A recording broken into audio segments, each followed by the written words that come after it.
Welcome guys to the invisible Guru. आज हम करने वाले हैं SYGC के टेक्स्ट बुक के महाराष्ट्र स्टेट बोर्ड के टेक्स्ट बुक के क्वेश्चन नंबर 1 को। जो लोग ऑनलाइन सम को रेफर कर रहे हैं, अगर उन्हें सम चाहिए होगा तो वो भी इसको देख सकते हैं। ठीक है, तो आइए शुरुआत करते हैं पार्टनरशिप फाइनल अकाउंट के टेक्सचुअल सम्स को। मैंने क्वेश्चन भी दिया हुआ है ताकि जिनके पास ये क्वेश्चन अवेलेबल नहीं है उस क्वेश्चन का स्क्रीनशॉट ले सकते हैं या उसको वीडियो को पॉज करके इसको रिकॉर्ड कर सकते हैं। ठीक है, अपने रेफरेंस के लिए। तो हम क्वेश्चन देखेंगे तो Daya and Shama are partner sharing profit on the ratio 1:1 यानी कि इक्वल रेशियो है। From the following trial balance and additional information prepare trading and profit and loss account for the year ending 31 March 2019 and the balance sheet as on the date. ठीक है, अब यहाँ पे आपको trial balance मिल रहा है debit side में, credit side में, और आपको नीचे दिखेंगे टोटल 6 एडजस्टमेंट। तो जैसे मैंने अपने प्रीवियस वीडियोस में कहा था कि लगभग सारे एडजस्टमेंट के कितने इफेक्ट होते हैं, दो इफेक्ट्स होते हैं। हर एडजस्टमेंट के 2 इफेक्ट होंगे। और जो हमारी पोस्टिंग से उन सारी पोस्टिंग को अपने फाइनल अकाउंट्स में एक बार लिखना होता है। ठीक है, तो हम पोस्टिंग को एक एक करके डिस्कस कर लेंगे, हम एडजस्टमेंट को डिस्कस करेंगे। आज इस पूरे सम को हम सॉल्व भी करने वाले। तो आइए स्टार्ट करते हैं हम लोग एक करके। सबसे पहले हम लोग देखते हैं पोस्टिंग्स को। तो डेबिट साइड की अगर हम देखेंगे तो डेबिट साइड में आपके सामने दिख रहा है, आप स्क्रीनशॉट ले सकते हैं या तो आप इसको लिख भी सकते हैं। आंसर चेक करेंगे तो देखिए कुछ कीवर्ड आपको समझना होगा अगर आपको सारे सम समझने हैं। जैसे TDR का मतलब होगा ट्रेडिंग डेबिट। ठीक है, फिर PL का मतलब होगा प्रॉफिट एंड लॉस, DR लिखा है डेबिट। PLCR होगा तो याद रखना है that is profit and loss credit. TCR होगा that will be trading credit. ठीक है, तो स्टॉक कहाँ जाएगा, ओपनिंग स्टॉक ट्रेडिंग के डेबिट में। बिल्स रिसीवेबल कहाँ जाएगा, असेट्स में। वेजेस जाएगा ट्रेडिंग के डेबिट में। डेटर्स कहाँ जाएंगे, डेटर्स आ जाएंगे अपने असेट्स में। प्रॉफिट एंड लॉस आ जाएगा प्रॉफिट एंड लॉस के डेबिट में। Purchase trading debit, motor car asset, machinery asset. Audit fees profit and loss debit. Sales return जो है वो सेल से माइनस करेंगे यानी ट्रेडिंग के क्रेडिट में लिखेंगे। फिर डिस्काउंट आ जाएगा प्रॉफिट एंड लॉस के डेबिट में। बिल्डिंग, कैश एट बैंक और इन्वेस्टमेंट, ये तीनों ही एसेट्स में आ जाएंगे। एडवर्टाइजमेंट आएगा प्रॉफिट एंड लॉस के डेबिट में। यहाँ पे लिखा है 9 मंथ, साल में 12 महीने होते हैं और उसमें से सिर्फ 9 महीने का एडवर्टाइजमेंट का खर्चा पे किया गया, यानी 3 महीने का खर्चा अभी भी देना बाकी है। तो अगर आपने हमारे पहले भी वीडियोस को रेफर किया हुआ है तो आपको पता होगा इसे हम क्या कहेंगे, इसे हम कहेंगे आउटस्टैंडिंग एडवर्टाइजमेंट। 3 महीने का ढूंढना पड़ेगा। कैसे ढूंढेंगे, सिंपल है भाई, 4500 को डिवाइड कर लेंगे 9 मंथ से। ठीक है, एक नंबर मिलेगा यानी कि 500। इसको मल्टीप्लाई कर लो 3 महीने से, जो आउटस्टैंडिंग है 1500 रुपये आपका आउटस्टैंडिंग आ जाएगा। ये हिडन एडजस्टमेंट है, आप इसको स्टार मार्क कर लीजिए। इसके अलग से 2 इफेक्ट देने पड़ेंगे जो हमारे नीचे 6 एडजस्टमेंट में नहीं थे। फिर आता है रॉयल्टी जो आएगा ट्रेडिंग के डेबिट साइड में। उसके बाद क्रेडिट को देखते हैं तो क्रेडिट में जनरल रिजर्व आ जाएगा। ठीक है, अगर आप पार्टनर कैपिटल अकाउंट बना रहे हैं या पार्टनर करंट अकाउंट बना रहे हैं तो उसके क्रेडिट साइड में लिखिए, और अगर नहीं बना रहे हैं तो आप अपने लायबिलिटी में लिखेंगे। लायबिलिटी में इसको लिखना पड़ेगा। ठीक है, कैपिटल आ जाएगा पार्टनर कैपिटल के क्रेडिट में, ओपनिंग बैलेंस दिखाएंगे वहां पे अगर आप ये अकाउंट बना रहे हैं। अगर नहीं बना रहे हैं तो आप कहाँ लिखेंगे, लायबिलिटीज में। क्रेडिटर लायबिलिटी RDD, जिसको मैंने कहा था पहले भी ओल्ड RDD होता है, इसको बैड डेब्ट से माइनस किया जाएगा। सेल्स आ जाएगा ट्रेडिंग के क्रेडिट में। आउटस्टैंडिंग वेजेस जो है लायबिलिटी में आ जाएगा। परचेज रिटर्न जो है माइनस फ्रॉम परचेज होगा यानी ट्रेडिंग का डेबिट। और डिस्काउंट किधर आएगा, प्रॉफिट एंड लॉस के क्रेडिट साइड में, क्रेडिट और इनकम एंड गेन। तो ये हो गए सारे पोस्टिंग के डिस्कशन। अब इसके बाद आएगा एडजस्टमेंट। ठीक है, पहला एडजस्टमेंट था क्लोजिंग स्टॉक 40,000। हमने अपने प्रीवियस वीडियो में सारे एडजस्टमेंट्स को डिस्कस किया है। आप अगर प्रीवियस वीडियो को रेफर नहीं किया आप लोग ने, आप पहले जाइए प्रीवियस वीडियोस को रेफर कीजिए, सारे एक्सप्लेनेशन को समझिए, फिर ये सम आप इजीली सॉल्व कर सकते हैं। मैंने अपनी प्रीवियस वीडियो में लगभग 17 से 18 एडजस्टमेंट्स को डिस्कस किया हुआ है। ठीक है, तो क्लोजिंग स्टॉक कहाँ जाता है, ये मैंने आपको पहले ही बताया, ट्रेडिंग क्रेडिट और असेट।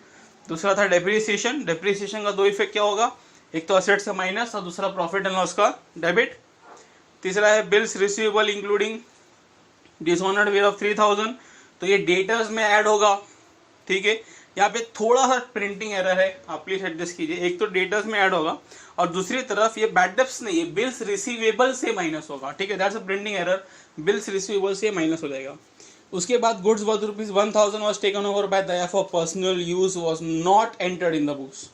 गुड्स विड्रॉ कर लिया बट लिखना भूल गया, तो एक तो ट्रेडिंग के क्रेडिट में चला जाएगा, by credit word goes out. ठीक है, और दूसरा अगर कैपिटल अकाउंट बना रहे हैं, ठीक है, तो पार्टनर कैपिटल के क्रेडिट में लिख दीजिए, डेबिट में लिख दीजिए, सॉरी, बिकॉज ये गुड्स से ड्राइंग है। मैंने आपको शॉर्टकट बताया था, D for drawing, D for debit. ठीक है, हमें क्रेडिट लिखा है, इसको डेबिट कर देना। और अगर आप कैपिटल अकाउंट नहीं बना रहे हैं, पार्टनर कैपिटल अकाउंट, तो आप इसको लाइबिलिटीज में कैपिटल से माइनस कर देंगे, ठीक है। अगला है write off 1800 has bad debts and maintain RDD at 5% on debtors. क्या करेंगे इसका, तो इस ये दो अलग अलग एडजस्टमेंट है, आरडीडी अलग है, ठीक है, और बैड डेब्ट्स वाला एडजस्टमेंट अलग है। हाँ ये बात है कि दोनों ही न्यू है, यानी न्यू आरडीडी और न्यू बैड डेब्ट्स। क्या करेंगे, सिंपल है, इसको डेटर से माइनस कर देंगे और ले जाके लिख देंगे बैड डेब्ट्स में, ठीक है। नोट भी आप देख सकते हैं, write off bad debts and RDD carry the same effect, total 4 effect हो जाएंगे इसके अंदर। अगला हम देखेंगे तो goods of ₹6,000 were sold but no entry was made in the books of account. इसको हम क्या कहेंगे, अनरिकॉर्डेड सेल्स, ठीक है। माल बेचा लिखना भूल गए तो कोई बात नहीं, बेचा है चलो लिख दो भाई, सेल्स में ऐड कर देंगे। दूसरी तरफ माल किसको बेचेंगे, माल तो कस्टमर को ही बेचेंगे, तो दूसरी तरफ हम क्या करेंगे, डेटर्स में ऐड कर देंगे। तो दोस्तों ये हो गए हमारे टोटल 6 एडजस्टमेंट जो दिए हुए थे। एक एडजस्टमेंट मैंने आपको ऊपर क्वेश्चन में बता दिया था आउटस्टैंडिंग एडवर्टाइजमेंट का, उसको एडवर्टाइजमेंट में ऐड करेंगे और दूसरी तरफ उसको लिखेंगे लाइबिलिटी में, ठीक है। अब हम स्टार्ट करते हैं क्वेश्चन को। तो सबसे पहले आप लोग क्या कीजिए, इस तरीके से trading account, profit and loss और बैलेंस शीट का फॉर्मेट बना लीजिए, ठीक है। एक ब्लैंक फॉर्मेट, एक पेज पे ट्रेडिंग, एक पेज पे प्रॉफिट एंड लॉस, एक पेज पे बैलेंस शीट। शुरुआत में हम सबसे पहले क्या करेंगे, एडजस्टमेंट को पोस्ट करेंगे, उसके बाद हम पोस्टिंग्स करेंगे। आप अपनी सबसे पहले पोस्टिंग बाद में एडजस्टमेंट भी कर सकते हैं, चॉइस इज योर्स। मेरे हिसाब से सिंपल मेथड है। तो पहला था मेरे हिसाब से क्लोजिंग स्टॉक, तो उसके 2 इफेक्ट हैं, एक तो देखो ट्रेडिंग के क्रेडिट में लिख दिया, ठीक है, और दूसरा लिख दिया बैलेंस शीट के असेट में। ये हो गया पहले एडजस्टमेंट का 2 इफेक्ट, ठीक है। दूसरा एडजस्टमेंट कौन सा था, दूसरा था डेप्रिसिएशन जो बिल्डिंग पे था। तो जैसे आपने अगर नोट किया होगा उसको, तो बिल्डिंग से माइनस कर दिया डेप्रिसिएशन, देखो, ठीक है, एसेट में, और दूसरी तरफ लिख दिया प्रॉफिट एंड लॉस के डेबिट में, ठीक है। एक और एसेट पे डेप्रिसिएशन था, वो था अपना मशीनरी, तो लिया मशीनरी लिख दिया एसेट, उस पर डेप्रिसिएशन माइनस किया और इसको उठा के लिख दिया प्रॉफिट एंड लॉस के डेबिट में। क्लियर है, ठीक है। पहले हम एडजस्टमेंट कर रहे हैं, अगला देखते हैं। अब था बिल्स रिसीवेबल डिजोनर वाला, ठीक है। तो मैंने क्या कहा था, बिल्स रिसीवेबल से माइनस करेंगे और डेटर्स में ऐड करेंगे। तो आप देख सकते हैं असेट में ये बिल्स रिसीवेबल था 28,000 रुपया, इसमें से 3,000 माइनस किया, बचा 25, और फिर हमने डेटर्स लिखा 1,32,500 और उसमें बिल्स रिसीवेबल डिजोनर को ऐड कर दिया, तो हो गया 1,35,500। उम्मीद करता हूँ आपको समझाएगी। फिर नेक्स्ट था goods taken over by partner for personal use. तो एक तो ट्रेडिंग के क्रेडिट में लिख दिया, ठीक है, 2 इफेक्ट है, हमने आप अगर नोट किया होगा आपने तो। और दूसरा लिखेंगे कैपिटल में, तो जब दया ने कैपिटल गुड्स विड्रॉ किया था तो दया के कैपिटल से ही माइनस किया जाएगा, 1,000 रुपये ड्रॉइंग माइनस हो गया। क्षमा में नहीं माइनस किया भाई, क्षमा ने नहीं विड्रॉ किया था तो उसमें से नहीं माइनस करेंगे, ठीक है। अगला जो एडजस्टमेंट था, ठीक है, अगर आपको याद होगा तो आरडीडी और बैड डेब्ट्स वाला भी था, तो उसको भी सॉल्व करेंगे। क्या था वो, अगर आपको याद होगा तो न्यू आरडीडी और न्यू बैड डेब्ट्स। तो आप देख सकते हैं डेटर्स में चले गए हम लोग, ठीक है। इसमें से पहले न्यू बैड डेब्ट्स माइनस कर लिए, न्यू बैड डेब्ट माइनस करने के बाद उसको लेके प्रॉफिट एंड लॉस के डेबिट में। अब प्रॉफिट एंड लॉस में डेबिट में जब आओगे तो आप लिखोगे 2 बैड डेब्ट्स। आपके क्वेश्चन में आप अगर आपने लिखा होगा या देखा होगा टेक्स्ट बुक में या स्क्रीनशॉट लिया होगा, तो पहले से एक बैड डेब्ट दिया हुआ था, that was old bad debts, ठीक है। अब जो आपने लिखा 1800 उसको हम क्या बोलते हैं, न्यू बैड डेब्ट्स, ठीक है। अब दूसरा इफेक्ट बाकी है, दूसरा वाला आरडीडी वाला, ठीक है। माइनस करने के बाद जो नंबर बचेगा उसका 5% निकालेंगे, आपको मिल जाएगा न्यू आरडीडी, उसको भी माइनस कर लो, ठीक है। और इसको भी इसी प्रॉफिट एंड लॉस में ले जाके लिख दो न्यू आरडीडी 6985, ठीक है। लेकिन अभी आपके क्वेश्चन में फिलहाल ओल्ड आरडीडी भी दिख रहा है सोल्यूशन में, ठीक है। ये कहाँ से मिला, ये आपके क्वेश्चन के क्रेडिट साइड में दिया हुआ था, आपने मार्किंग की होगी, मैंने बताया था, ठीक है। ये वो हो गया 1800 रुपया। ये पूरा कैलकुलेशन करने के बाद जो आंसर बचेगा दैट इज 7985। क्लियर, चलो अब यहाँ पे, ठीक है, अपने जो पोस्टिंग्स थे उसमें से एक एडजस्टमेंट एक जो एडजस्टमेंट थे उसमें से एक एडजस्टमेंट रह गया, वो है अनरिकॉर्डेड सेल्स वाला, ठीक है। अगर आपको याद होगा तो क्या करेंगे, 6,000 रुपये हमने कहा था ना, 2 एडजस्टमेंट मैंने आपको लिखा है, आपने नोट किए होंगे, लिख लिया करो। जब मैं एडजस्टमेंट डिस्कस करता हूँ तो आप उसको पेन पेंसिल से लिख सकते हैं, ठीक है। एक तो डेटर्स में ऐड करना है, ठीक है, और दूसरी तरफ क्या करना था, इसको लिखना था सेल्स में ऐड करना था ट्रेडिंग के क्रेडिट साइड में। तो सेल्स देखिए 2,85,500 और उसमें इनर कॉलम में ही मैंने सेल्स 6,000 रुपये ऐड किया हुआ है। इनर कॉलम में क्यों लिखा है आपको अभी थोड़ा टाइम में पता चल जाएगा, ठीक है। ये भी हो गया। अब हमने सारे पोस्टिंग लगभग जो है वो कर लिए। तो पोस्टिंग के बाद हमें क्या करना चाहिए, एडजस्टमेंट के बाद हमें क्या करना चाहिए, एडजस्टमेंट के बाद हमें करना चाहिए पोस्टिंग, ठीक है। किस चीज़ की पोस्टिंग करेंगे, आप जितनी भी चीज़ें आपने डिस्कस की थी, ठीक है, जितनी भी चीज़ हमने जो ऊपर लिखा था भाई ये ट्रेडिंग में आएगा, ये प्रॉफिट एंड लॉस में आएगा, उसको एक एक करके आप लिखते जाएंगे। ठीक है, जैसे कि ये देखिए यहाँ पे ओपनिंग स्टॉक लिख दिया, यहाँ पे हमने वेजेस एंड सैलरी भी लिख दिया, मतलब ट्रेडिंग की चीज़ें जो थी ऊपर ट्रेडिंग के ट्रेडिंग में लिख दो, प्रॉफिट एंड लॉस के प्रॉफिट एंड लॉस में लिख दो, और जो एसेट के थे एसेट में लिख दो। इस बात का ध्यान रखना कि जो चीज़ हम लोग पहले ही लिख चुके हैं इसको दोबारा नहीं लिखेंगे। ठीक है, तो यहाँ पे ओपनिंग स्टॉक लिख दिया, यहाँ पे वेजेस लिख दिया। ठीक है, और जो कैपिटल था वो भी हमने यहाँ पे रिकॉर्ड कर लिया ऑलरेडी बैलेंस शीट के अंदर। उसके बाद फिर new RDD depreciation already record हो चुका है, बैड डेट रिकॉर्ड हो चुका है। परचेज रिकॉर्ड कर लिया हमने 1,48,000। ठीक है, ट्रेडिंग के डेबिट में जो रेड वाले हैं वो सारे एडजस्टमेंट है, और जो ब्लैक वाले हैं सारी पोस्टिंग्स है। मैं आपको हल लिख करके दिखा रहा हूँ आप कैसे लाइन बाय लाइन इसको पोस्टिंग को कर सकते हैं। ठीक है, मोटर कार नहीं लिखा हुआ तो हमने मोटर कार लिख लिया 68,000 बैलेंस शीट में। मैं as per the question wise जा रहा हूँ। ठीक है, क्वेश्चन में जिस ऑर्डर में दिया होता उस ऑर्डर में लिखे जा रहा हूँ इसको। ठीक है, तो मोटर कार के बाद में फिर ऑडिट फीस था, उसको कहाँ लिखना था, प्रॉफिट एंड लॉस के डेबिट में। मैं एज पर द क्वेश्चन जा रहा हूँ। और बीच बीच में कुछ चीज़ें ऐसी भी थी जो ऑलरेडी लिख गई हमने, तो उसको मैं दोबारा नहीं लिख रहा हूँ, रिपीट भी नहीं कर रहा हूँ। ठीक है, ऑडिट फीस हो गया। ऑडिट फीस के बाद में हमें यहाँ पे लिखना था सेल्स रिटर्न। आप देख सकते हैं सेल्स में से माइनस किया 2,000 रुपया सेल्स रिटर्न। फिर उसके बाद आएगा डिस्काउंट, डेबिट साइड में लिख दिया 2,300 रुपया।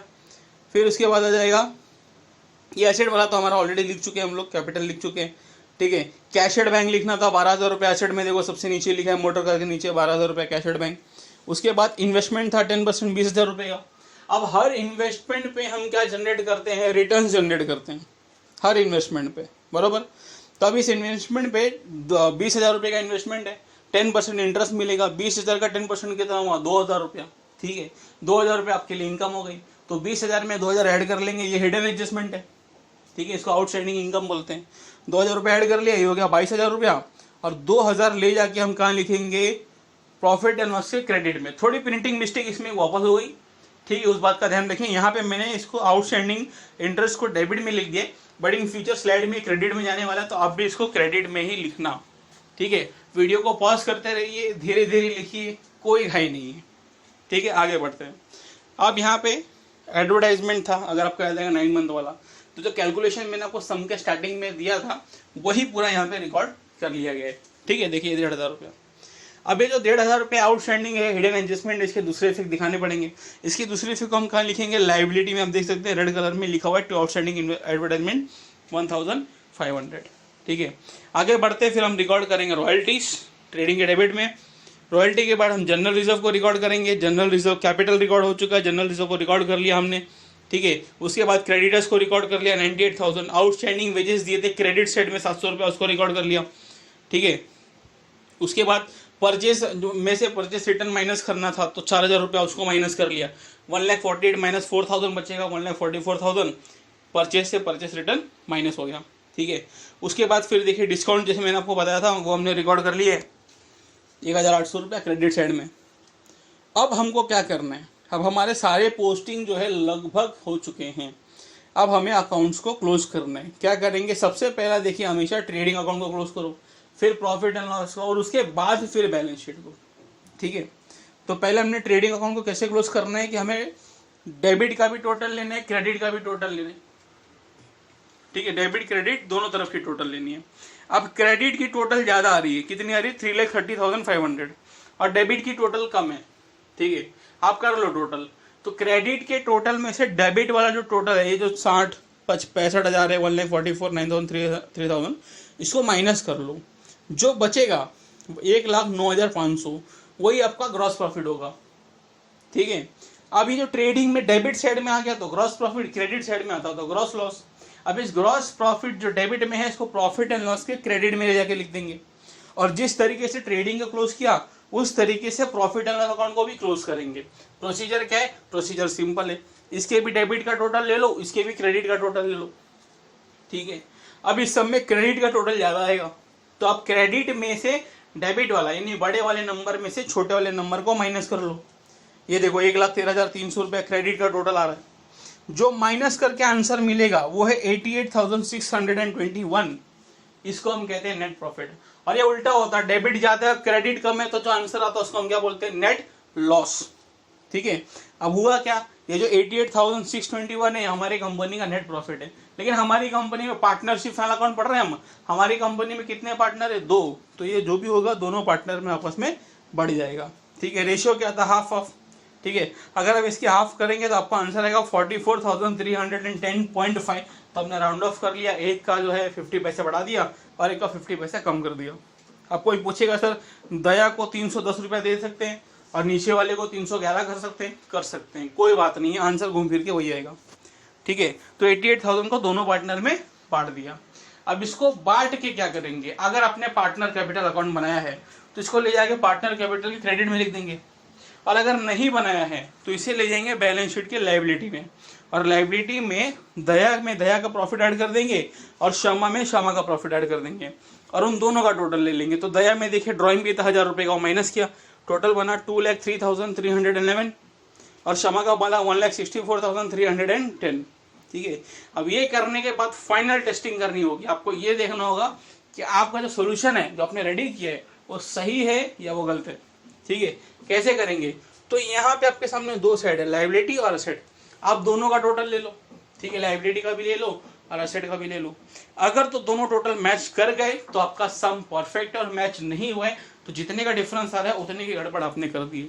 अब हमारा ये सम जो है 4,82,321 नंबर पे टैली हो चुका है, यानी लायबिलिटी की अमाउंट उतनी है, असेट की अमाउंट उतनी है, और आपका सम हो गया परफेक्टली टैली। ठीक है, आपके रेफरेंस के लिए जो टेक्स्ट बुक का जो सम मैंने सॉल्व किया है उसी का सॉल्यूशन भी मैंने आपको दे दिया है। ठीक है, इन केस कुछ बच्चों का टेक्स्ट बुक नहीं होगा वो सॉल्यूशन को देख सकते हैं, स्क्रीनशॉट ले सकते हैं, और ये रही उस सॉल्यूशन की बैलेंस शीट। ठीक है, तो उम्मीद करता हूँ कि आपको पूरा सम समझ में आया। आपको कोई भी डाउट कुछ भी होगा पूछना होगा, आप मुझे कमेंट सेक्शन में बिंदास पूछिए, आपके हर क्वेश्चन का रिप्लाई जल्द से जल्द देने की कोशिश की जाएगी। ठीक है, थैंक यू सो मच।